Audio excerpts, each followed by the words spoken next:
Užkrečiamųjų ligų ir AIDS centro iniciatyva jau 3 metus iš eilės vyko konkursas Švarių rankų šokis, skirtas ikimokyklinių įstaigų ir pradinių klasių vaikams. Švarių rankų šokis jau vykdomas ne vienerius metus ir iniciatoriai yra Užkrečiamųjų ligų ir AIDS centras, taip pat prisideda Savivaldybių visuomenės sveikatos biuro asociacija bei rėmėjai.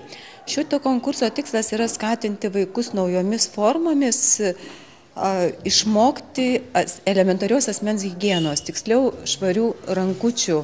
Šokis paskatina vaikus įgyti įgūdį, įgyti praktiką per žaidimą, per šokį, per muziką, tiesiog tokio paprasto kasdieninių dalykų, kaip teisingai nusiplauti rankutes. Ir šitas šokis iš tikrųjų yra populiarus.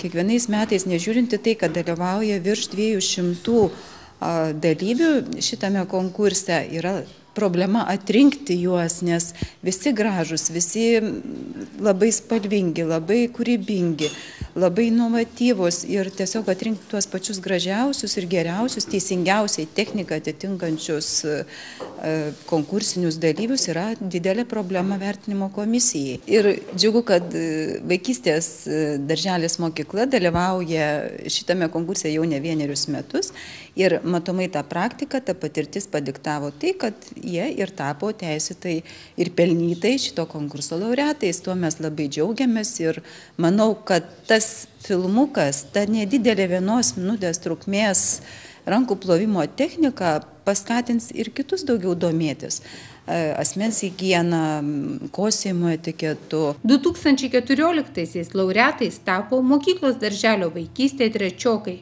kuriuos konkursui ruošė mokytoja Roma Dzikienė ir meninio ugdymo pedagogas Artūras Mačiolis. Šitam konkurse mes dalyvaujam jau nuo pat pradžių to konkurso atsiradimo, 3 kartą.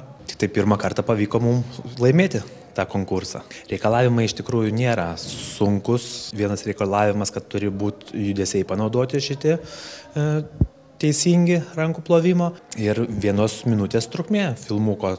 Tokie pagrindiniai reikalavimai. Nėra sunkus iš tikrųjų įgyvendinti tai visą, tai labai reikia idėjų, dėl to, kad jau 3 metus iš eilės vyksta, daug mokyklų dalyvauja ir nesinori kartotis, norisi, kad kažkas tai šokis būtų nematytas niekur dar.